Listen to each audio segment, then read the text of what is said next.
오늘 이제 민수기 말씀 함께 봉독을 했습니다. 특별히 오늘 민수기에서 등장하는 사람은 레위 지파 사람들입니다. 이들은 이제 구별된 사람입니다.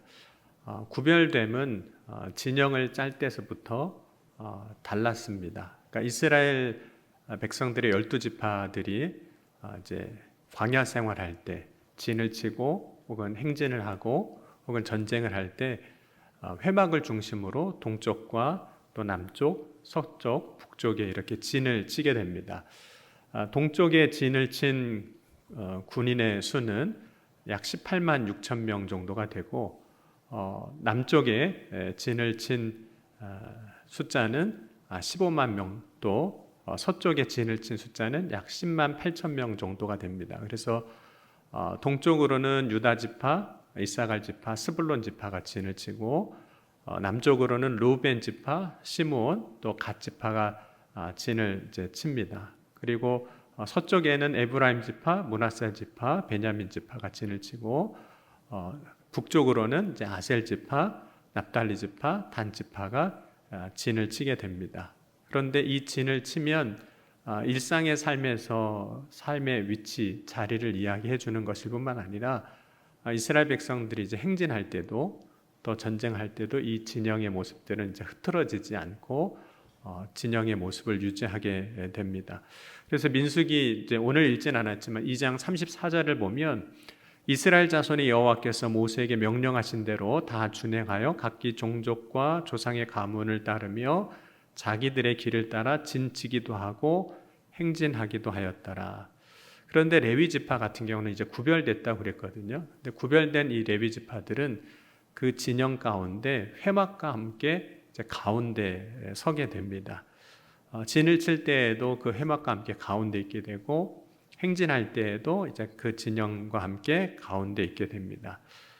이것은 이스라엘 백성들에게 특별히 각 지파별로 이제 주어진 자리 혹은 자기 위치라고도 이야기를 하고 있습니다. 우리 민수기 2장 17절, 오늘 새벽에도 본 말씀이긴 한데 2장 17절 한번 같이 보겠습니다. 민수기 2장 17절입니다. 찾으셨으면 같이 읽겠습니다. 그 다음에 회막이 레위인의 진영과 함께 모든 진영의 중앙에 있어 행진하되 그들의 진친 순서대로 각 사람은 자기의 위치에서 자기들의 길을 따라 앞으로 행진할지니라, 이렇게 말씀합니다. 그래서 자기의 위치가 있다라고 이야기를 하고 있거든요. 이스라엘 백성들이 이제 광야 생활을 하는 동안, 그래서 이제 하나님이 약속하신 가나안 땅에 들어가기 전까지 지켜야 하는 자기 자리, 자기 위치가 있는 겁니다. 자기 위치는 뭐 우리가 역할이라는 것으로도 설명할 수도 있고, 때로는 자기 위치라는 것은 우리가 어떤 일을 맡게 되었을 때 그 일의 책임이기도 합니다. 그런데 이스라엘 백성들이 이 광야 생활하면서 이 진영에 자기 위치들이 있었는데 자기 위치를 지키고 나갈 때 결국에는 하나님이 약속하신 그 가나안 땅에 들어가게 되는 겁니다. 오늘 우리가 지금 광야 생활은 하고 있지 않지만 우리의 신앙생활, 우리의 인생도 하나님이 약속하신 하나님의 나라, 천국을 바라보며 나아가는 삶입니다. 그러니까 예수 그리스도를 믿는 저와 여러분의 최종 목적지는 어딜까요? 혹시 분당이세요? 잠실 이런 데인가요? 우리의 인생의 최종 목적지는 하나님의 나라이거든요. 하나님의 나라에 들어가기까지 물론 우리의 인생이 광야와 같을 수도 있습니다. 어떤 때는 대적을 만나기도 하고 어떤 때는 너무 힘들고 어려운 어떤 상황들을 만날 수도 있죠. 그래서 광야 같은 인생을 살아갑니다. 그런데 그 삶 가운데 이스라엘 백성들이 각자 자기의 위치가 있었던 것처럼 저와 여러분의 삶에 하나님의 나라를 바라보며 나가기까지 우리에게 주어진 우리의 위치들이 있다는 거죠. 그때 우리에게 주어진 자기 위치를 잘 지켜나갈 때 사실은 우리도 우리의 인생의 길을 바라보는 그 목적지 하나님의 나라에 온전히 들어가게 될 줄 믿습니다. 오늘 그래서 우리는 우리의 삶을 살아가면서 나의 위치는 어디인가, 내 자리는 어디인가, 잘 지켜나가는 자가 될 수 있기를 주의 이름으로 간절히 소원합니다. 그럼 민수기 이제 3장에서 아론의 아들들의 이야기가 나오거든요. 이제 레위인의 삶을 이야기하고 있습니다. 아론의 아들들은 먼저 제사장 직분을 행하고 있었고, 그리고 하나님은 모세에게 레위 지파 사람들이 이제 어떤 일을 해야 하는지를 이제 명령을 하시는데, 이제 3장과 4장을 계속 읽어보면 레위 지파 사람들이 해야 하는 일, 그것이 결국 자기 자리를 지키는 것이고 자기 위치를 지키는 것인데, 그 해야 할 일을 세 가지 단어로 설명을 하고 있어요. 3장 5절에서 10절까지 보면 레위인의 자리를 이런 단어로 설명하고 있습니다. 시종든다, 혹은 시무한다, 혹은 직무를 행한다, 이 단어로 설명을 하고 있습니다. 그런데 이 시종들고 시무를 행하고 직무를 행하는 이 일이 얼마나 중한 일인지 혹은 중요한 일인지를 이렇게도 설명하고 있어요. 다른 사람이 이 일을 할 수 없다. 그래서 3장 10절을 보면 이렇게 말씀을 하고 있습니다. 3장 10절도 한번 같이 읽겠습니다. 너는 아론과 그의 아들들을 세워 제사장 직무를 행하게 하라. 외인이 가까이 하면 죽임을 당할 것이니라. 그래서 이 제사장 레위 지파 사람들이 하는 일은 그 레위 지파 사람들만 하게 되어 있습니다. 이제 나중에 또 언제 볼지는 모르겠지만 이 문제를 잘못 해석해서 혹은 잘못 이해하고 잊어버려서 죽는 사람들이 생기기도 하거든요. 그 중에 한 사건이 이제 다윗이 언약궤를 다윗성으로 가지고 올 때 레위 자손이 아닌 고핫 자손이 아는 사람이 그것을 가지고 수레에 싣고 오다가 죽는 사건이 벌어지는 거거든요. 그 이야기의 연장선이라고도 할 수 있습니다. 그러니까 이 말씀이 의미하는 바는 레위인이 하나님이 이제 제사장 직분을 주고 또 그 시무와 직무와 시종을 하는 그 일을 하는 사람들이 아주 대단하게 특별한 권위를 갖고 권세를 가진 사람이라 그런 이야기를 하는 것이 결코 아닙니다. 특별하다는 의미가 아니에요. 오히려 특별하다는 단어가 아니라 이들은 구별되다는 거예요. 구별됐다. 그 단어로 설명하고 있습니다. 그리고 구별된다는 이 제사장의 혹은 레위인의 삶을 두 가지 의미로 볼 수 있는데, 왜 구별됐다라고 이야기하냐면 첫 번째는 다르게 사용되고 있기 때문입니다. 그들의 인생이 하나님께서 다르게 사용하고 있어요. 두 번째, 그들이 구별됐다라고 이야기하는 것은 하나님께 드려진 사람들이기 때문이었습니다. 먼저 레위인들이 구별된 것은 다르게 사용된다는 의미인데, 레위인들을 하나님이 택하실 때 왜 다른 지파들이 많이 있는데 레위인을 택하셔서 다르게 쓰시는 걸까요? 우리가 진영이 짜는 걸 보면 레위인들은 전쟁에도 안 나가거든요. 그래서 다르게 쓰시는 거예요. 여러분, 누군가를 사용할 때는 다 이유가 있습니다. 일반적으로 그 사람이 가지고 있는 특별한 재능이나 능력이 있는 경우 그 사람을 이제 쓰게 되는 거죠. 여러분, 출애굽한 이스라엘 백성들이 이제 광야에서 하나님이 말씀하신 대로 성막을 만들 때 부살렐과 오홀리압이란 사람이 성막 기구를 만든 일에 선택을 받습니다. 여러분, 뭔가를 만들어내야 돼요. 그런데 이 만들어내는 것은 전에 본 적도 없는 겁니다. 성막의 기구들은 전에 본 게 아니거든요. 내가 직접 만지거나 본 게 아니에요. 그런데 그거를 만들어내야 되는 거예요. 하나님이 말씀하신 대로. 그러면 그것을 만들어내려면 적어도 재능이 있어야 되는 거죠. 우리가 흔히 말하는 뭔가 손재주라도 있어야 되는 거죠.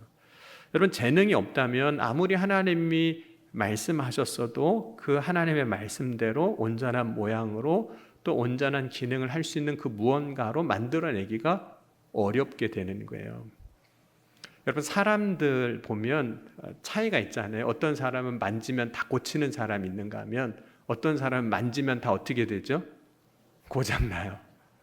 그걸 보통 우리는 무슨 손이라고 얘기는 하는데, 그죠? 뭔가를 만들어낼 사람이면 특별한 재능 있는 사람을 특별히 하나님의 성막의 기구들을 만들어내야 되니까 그런 사람들이 재능이 필요한 거죠.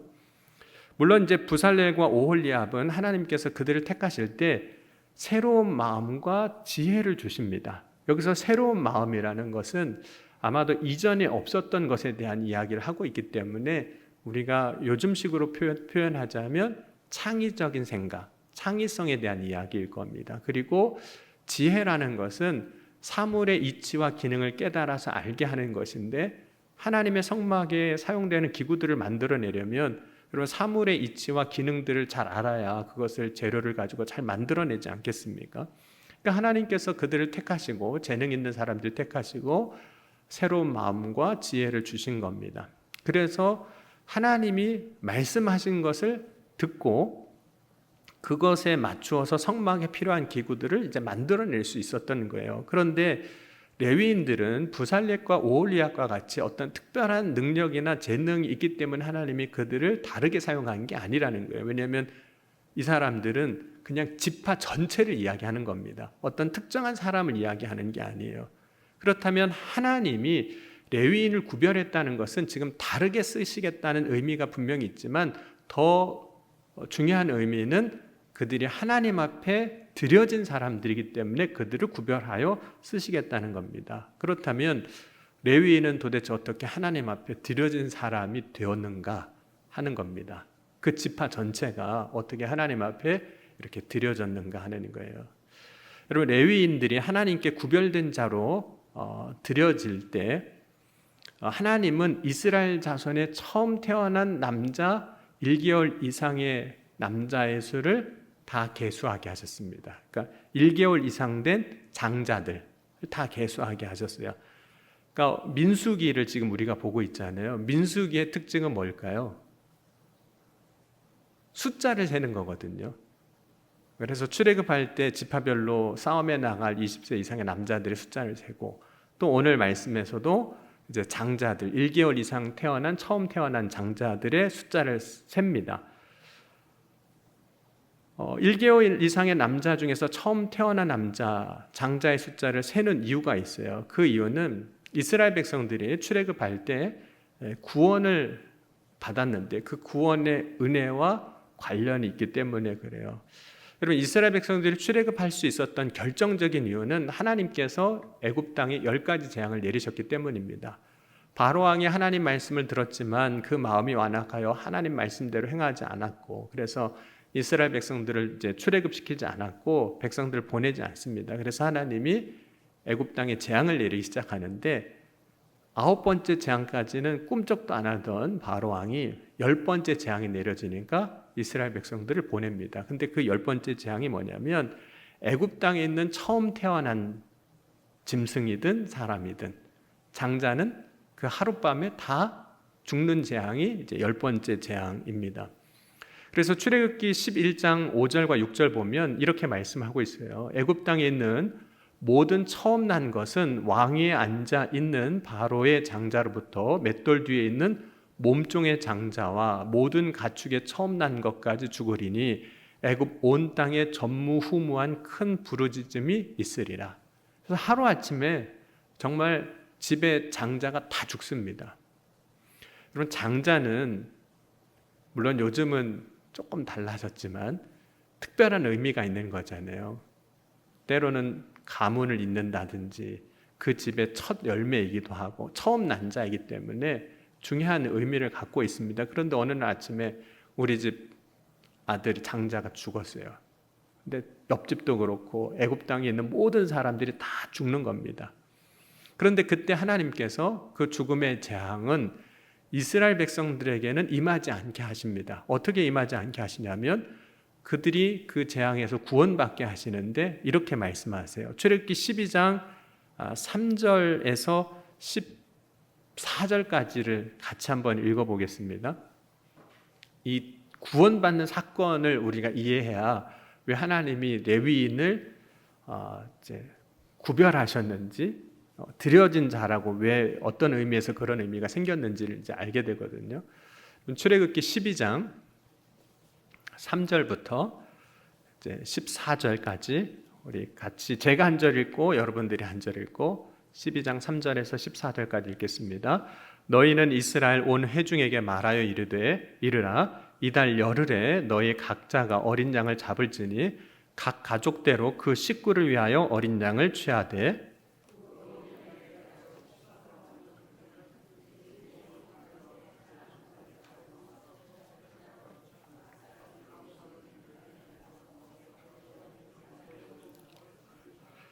5절입니다. 너희 어린 양은 흠 없고 1년 된 수컷으로 하되 양이나 염소 중에서 취하고 이달 14날까지 간직하였다가 해질 때에 이스라엘 회중이 그 양을 잡고 그 피를 양을 먹을 집 좌우 문설주와 임방에 바르고 그 밤에 그 고기를 불에 구워 무교병과 쓴 나물과 아울러 먹되 날것으로나 물에 삶아서 먹지 말고 머리와 다리와 내장을 다 불에 구워 먹고 아침까지 남겨두지 말며 아침까지 남은 것은 곧 불사르라.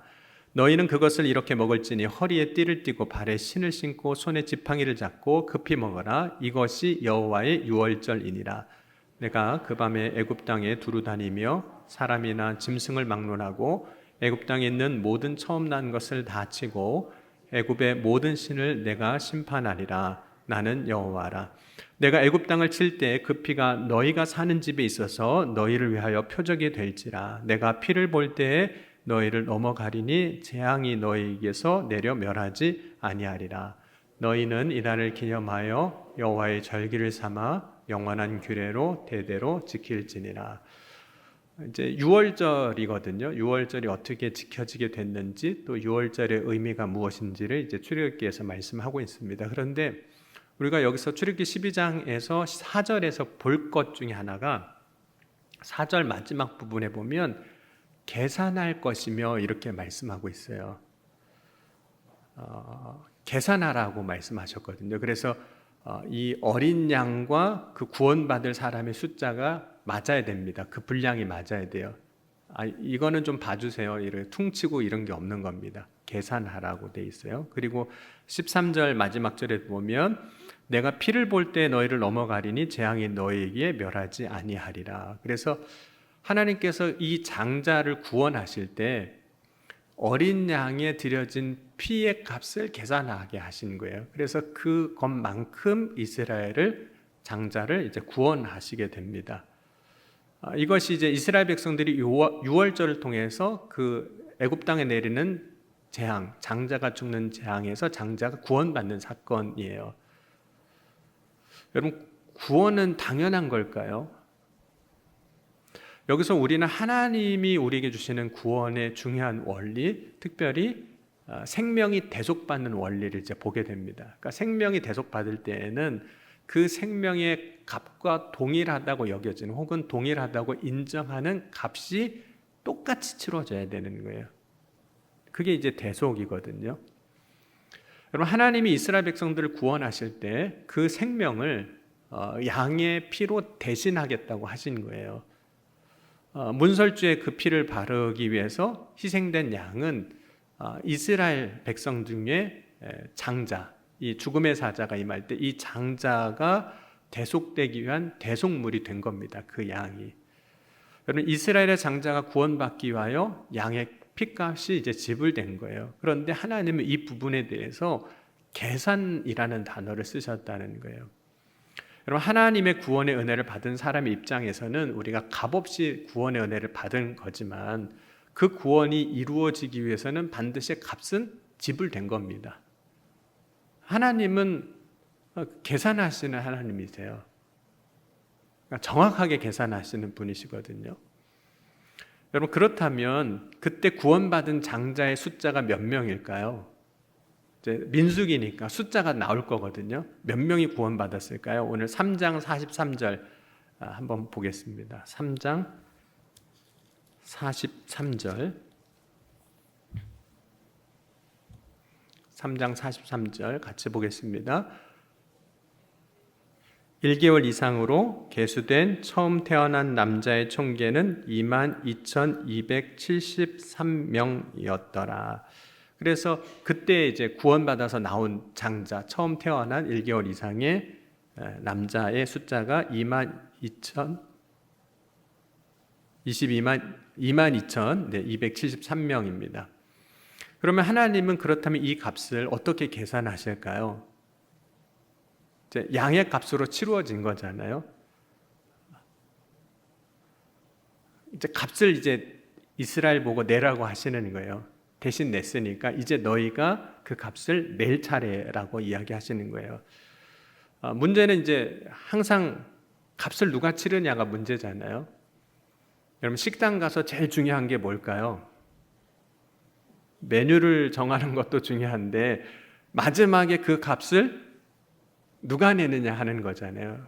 반드시 값을 치러야 돼요. 아무리 뭐 맛없게 먹었어도 값을 치러야 되는 것이고, 뭐 싼 걸 먹었어도 치러야 되는 것이고, 비싼 걸 먹었어도 결국은 값을 치러야 되는 거거든요.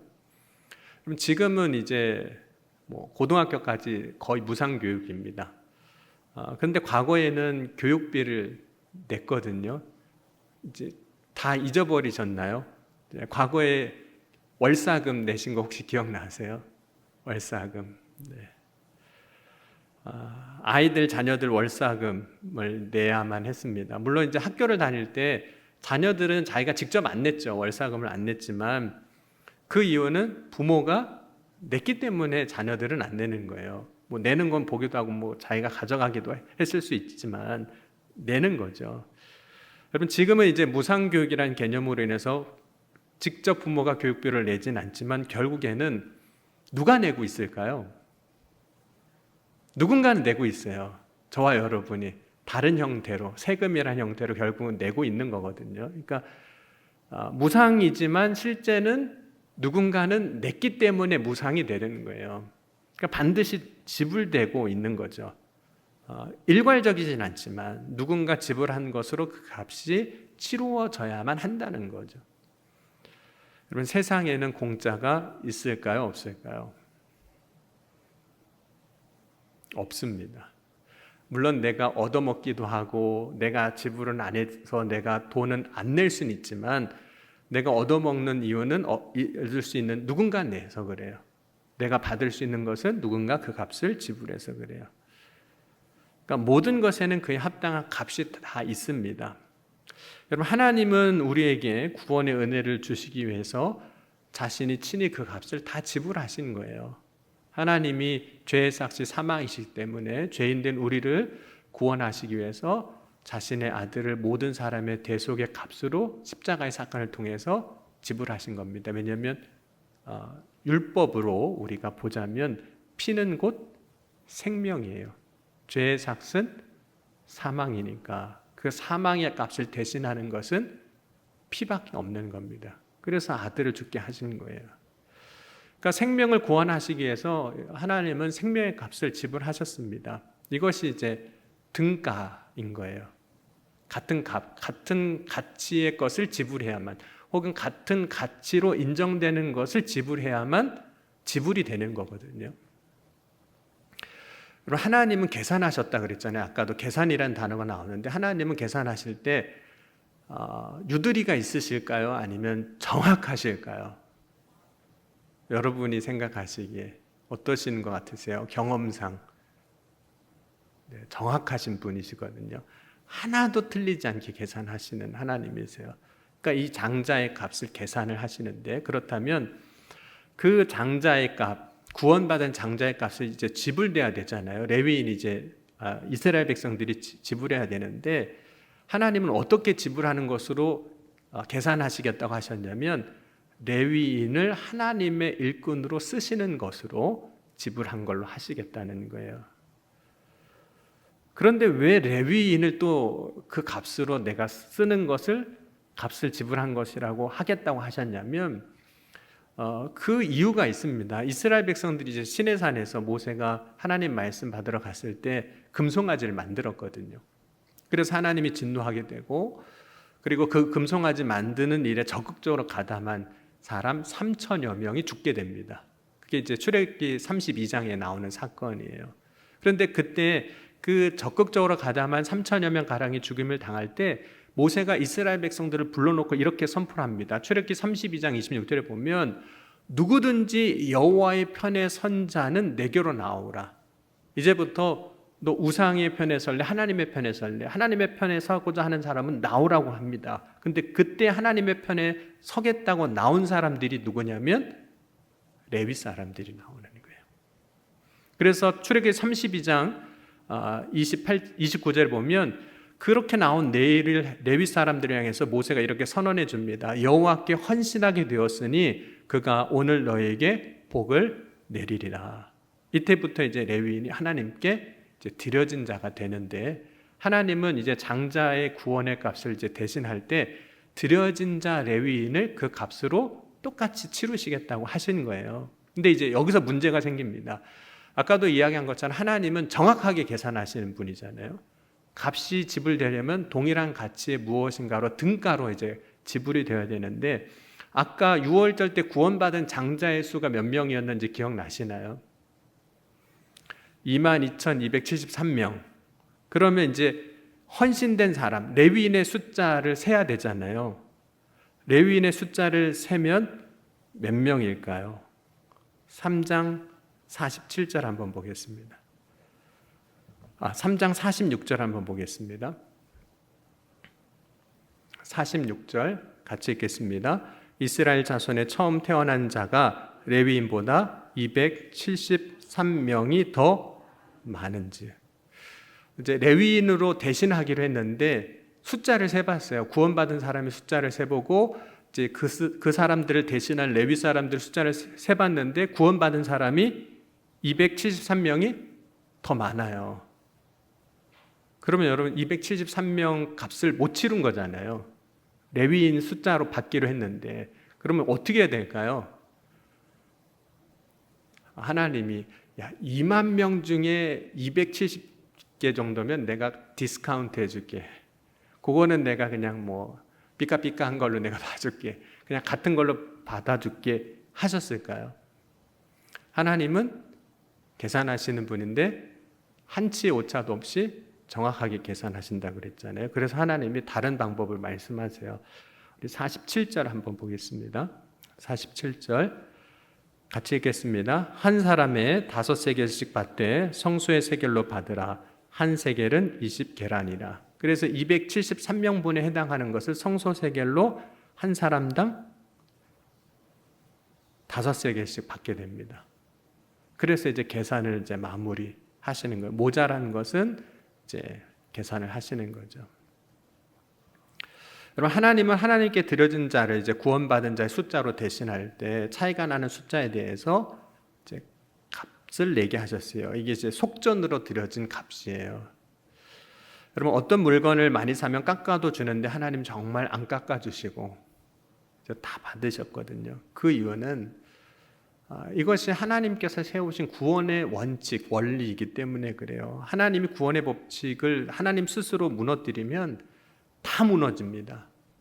만약 하나님이 스스로 말씀하신 것을 스스로 원칙으로 율법으로 정하신 것을 무너뜨리면 이제는 그 순간부터 하나님은 더 이상 하나님이 실 수가 없는 거예요. 여러분, 오늘 우리가 어떻게 구원의 은혜를 오늘 이 시간 누리며 살아갈 수 있을까요? 그 이유는 우리의 죄 값을 예수님이 2000년 전에 십자가에서 대신 지불하셨기 때문입니다. 그래서 우리는 예수님이 이미 치르신 값으로 인해서 내가 내 죄를 대속하기 위하여 할 일이 없는 거예요. 이미 주님이 다 하셨으니까. 오직 우리는 나의 죄를 대속해 주신 그 예수님을 믿는 믿음으로 사는 겁니다. 그것이 이제 구원의 은혜를 누리는 자의 삶이에요. 그러면 그냥 예수님 믿으면 다 되는 거예요. 예수님 나의 구주로 믿었습니다. 그러면 끝이 나는 건가요? 그렇지 않다는 거죠. 그 믿음에 합당한 삶을 살아야 하는 겁니다. 그럼 하나님은 이스라엘 백성들을 이제 구원하셨습니다. 그렇다면 이제 이스라엘 백성들은 구원받은 자로서 이제 장자가 다 구원받았잖아요. 이제 그 값도 레위인으로 다 치렀습니다. 합당한 삶을 살아야 되잖아요. 구원받았으니까. 빚진 거 이제 다 갚았어요. 레위인으로 다 갚았습니다. 그럼 구원받은 자를 합당하게 사는 삶이란 뭘까요?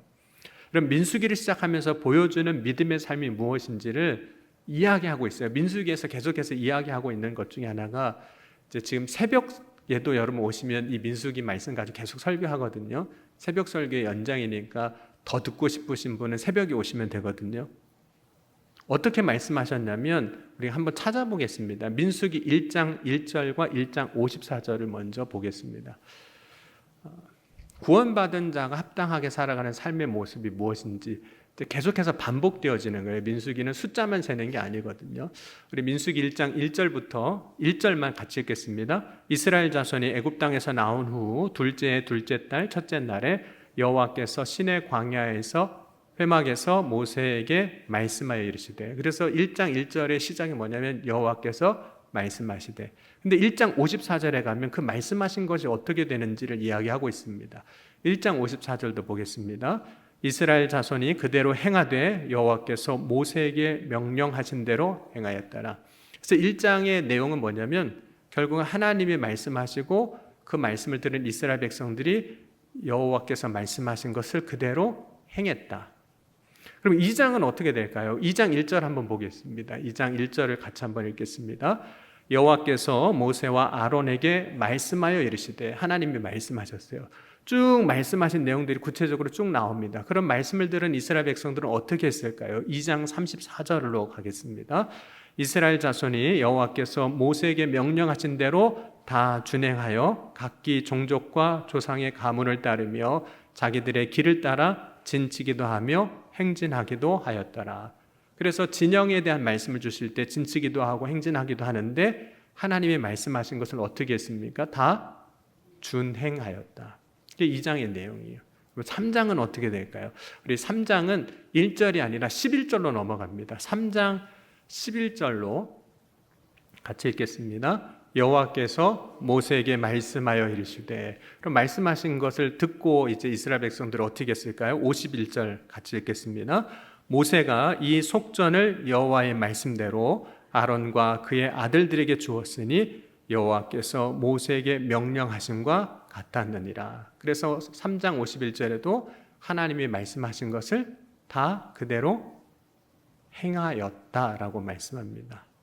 표현은 조금씩 다르지만 하나님이 말씀하신 것을 명령하신 대로 행하고 명령하신 대로 준행하고 명령하심과 같이 행하였다라고 말씀하고 있습니다. 여러분, 이스라엘 백성들이 광야에서 구원받은 자로서 믿음으로 산다는 것은 어떤 것을 이야기하는 걸까요? 하나님이 나한테 말씀하셨는데 말씀하신 것을 다 지켜 행하는 삶을 사는 것, 그것이 구원받은 자가 사는 삶이라고 이야기를 해주고 있는 겁니다. 그런데 그렇게 사는 삶을 하나님이 보실 때는 어떻게 하실까요? 여러분, 이스라엘 백성들이 하나님 말씀하신 대로 다 행하는 것을 하나님 보셨을 때 하나님 뭐라고 여기실까요? 너는 왜 내가 하는 것마다 다 그렇게 잘 지키냐? 그러실까요? 여러분, 하나님께서 창세기 1장에서 보여주신 창조의 원리가 무엇이었냐면 그 창세기 1장 가운데 대표적인 말씀이 1장 6절과 7절인데 1장 6절에 이렇게 말씀합니다. 하나님이 이르시되 물 가운데 궁창이 있어 물과 물로 나뉘라 하시고, 하나님 말씀하시고 1장 7절에 하나님이 궁창을 만드사 궁창 아래의 물과 궁창 위로 물로 나누게 하시니 그대로 되니라.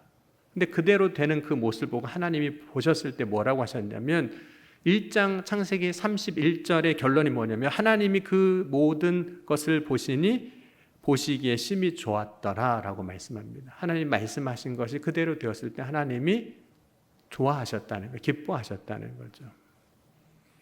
여러분, 오늘 우리는, 저와 여러분은 예수 그리스도로 말미암아 대속으로 말미암아 십자가 은혜로 말미암아 구원받은 사람들입니다. 그러면 이제 우리가 구원받은 자로서 어떤 합당한 삶을 살아가야 하는 걸까요? 하나님이 보시기에 좋아하시는, 기뻐하시는 그 삶. 근데 하나님이 보시기에 좋은 삶이란 하나님이 분명히 우리에게 말씀하실 겁니다. 하나님은 살아계신 하나님이시니까. 하나님 그분 자신이 말씀이시기 때문에 말씀하시는 거거든요. 그 말씀하시는 그 말씀을 저와 여러분은 이루어가는 복된 삶을 살아갈 수 있기를 주의 이름으로 간절히 축원합니다. 그것이 구원받은 자가 살아야 할 삶의 모습이라는 거죠. 그래서 민수기를 통해서 우리에게 보여주시는 말씀은 단순히 그냥 숫자만 세는 이야기가 아닙니다. 그 안에서 하나님의 구원의 은혜가 무엇이고 대속의 은혜가 무엇이고 그 속에서 우리가 구원받은 자로서 어떤 삶을 살아가야 하는지를 그 민수기의 이야기를 통해서 우리에게 오늘도 말씀해 주고 계시는 겁니다. 여러분, 오늘 구원의 은혜를 받은 자로서 살아가는 복된 저와 여러분이 되어 하나님의 기쁨이 되고 또 이 땅에서 살아가는 동안 하나님의 나라를 바라보고 나아갈 때 그 하나님의 나라에 온전히 들어가는 저와 여러분이 될 수 있기를 주의 이름으로 간절히 축원합니다. 우리 기도하시겠습니다. 오늘 말씀 붙잡고 우리 잠시 기도할 때 주님, 오늘 이 시간 우리에게 주신 말씀을 따라 믿음으로 온전히 살아가게 하여 주옵소서. 구원받은 하나님의 백성으로 오늘 살아갈 때 하나님이 보시기에 아름다운, 하나님 보시기에 기뻐하시는 믿음의 삶이 되게 하여 주옵소서. 이 시간 함께 우리 통성으로 기도하시겠습니다. 지금도 살아계시고 역사하신 하나님 아버지 감사합니다. 오늘 이전에도 주님 바라고 소망하며 믿음으로 나아갑니다. 하나님의 그 구원의 놀라운 은혜 가운데 서 있는 우리가 이제는 믿음으로 주의 말씀으로 온전히 살아갈 수 있도록 역사하여 주옵소서. 이전에게 주님을 소망하며 예배 자리에 나왔습니다. 주여 말씀하여 주시고 인도하여 주시고 충만하게 하여 주옵소서. 오늘 이전에게도 우리가 구할 때 우리의 부르짖음에 우리의 간구에 들으시고 응답하여 주신 점 있습니다. 주여 인도하여 주옵소서. 주여 세워 주옵소서. 사랑과 은혜가 풍성하신 하나님, 오늘 이 시간 예수 그리스도의 그 십자가의 놀란 은혜로 구원받아 싸우니 이제는 구원받은 자로 합당한 삶을 살아가기에 부족함이 없도록 은혜 위에 은혜를 더하여 주옵소서. 하나님의 그 구원의 놀라운 은혜를 깨달아 알게 하시고 오늘 이 시간 우리에게 주신 말씀을 따라 믿음으로 살아 하나님이 기뻐하시는 복된 삶으로 세워지게 하여 주옵소서. 오늘도 주님께서 각 사람 가운데 행하여 이루어 주신 점이 있사오며 예수님의 이름으로 간절히 축복하며 기도하옵나이다.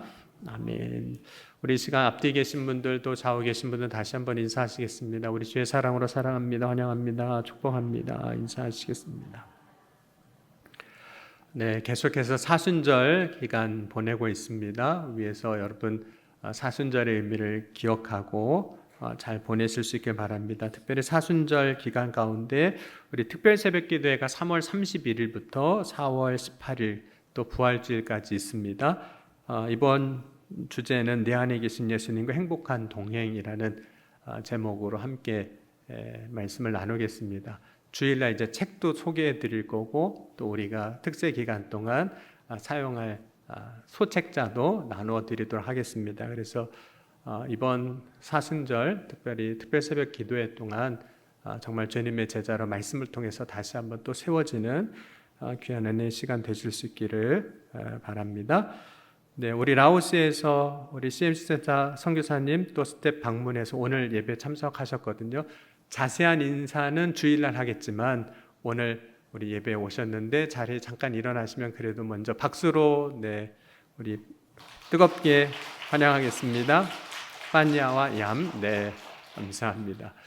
이제 한국 지난 월요일날 도착해서 일정들을 지금 보내고 있습니다. 건강할 수 있도록 위해서 기도해 주시고 또 이번 한국 방문을 통해서 다시 한번 믿음 안에서 회복되고 힘을 얻는 그런 시간 되실 수 있기를 바랍니다. 우리 내일 믿음구역 연합속회가 본당에서 11시에 있습니다.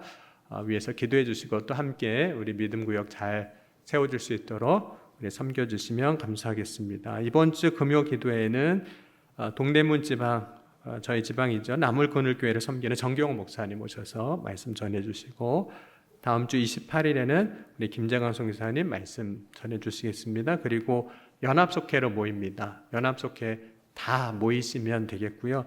담당이 3지역인데 3지역만 연합속회가 아니라 전체 연합속회고 담당만 3지역이라는 의미입니다. 우리 함께 오셔서 귀한 말씀과 은혜 나누실 수 있기를 간절히 바랍니다. 우리 매주 화요일 오전 10시에 총료 선교회 주간으로 우리 기도회를 하고 있습니다. 이번 주에도 많이들 오셔서 기도회도 하시고 점심도 이렇게 맛있게 드시고 가셨다는 이야기 들었거든요. 위에서 우리 함께 우리 기도할 때 힘을 내실 수 있도록 섬겨주시면 감사하겠습니다. 우리 그 외의 광고는 우리 교회 주보 참고해 주시기 바랍니다. 이 시간 감사함을 드렸습니다. 유영자 권사님, 빤야와 얌 드렸습니다.